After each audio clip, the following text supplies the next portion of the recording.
Ellen Gould enjoys the fresh air of Powell River, once called the least polluted city in the world. So she was curious when an email arrived from CARP, the Canadian Association of Retired Persons, inviting her to take part in a focus group to explore alternatives to cigarettes, like vaping products. To her surprise, the project was sponsored by tobacco giant Rothmans, Benson and Hedges.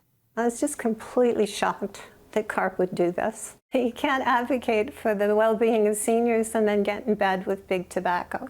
Gould, who happens to be a public policy researcher, knows that vaping might be smoke-free, but it's still addictive, and the aerosol can contain potentially toxic chemicals. Haven't we taken enough from big tobacco? This is a generation that had to overcome their addictions. Rothmans is behind a campaign called Unsmoke Canada, saying people should stop smoking cigarettes. It touts vaping products as a potentially healthier alternative, products Rothmans now sells.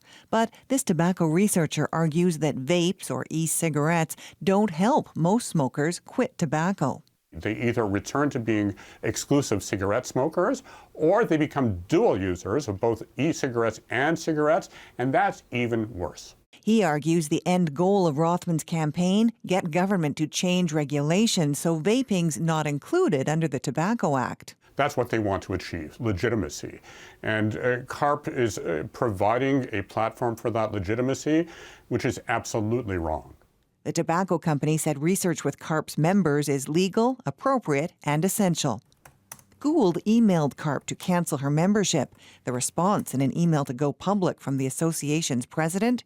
Shrug. We have about 250,000 members. Does she quit her family every time she has an argument?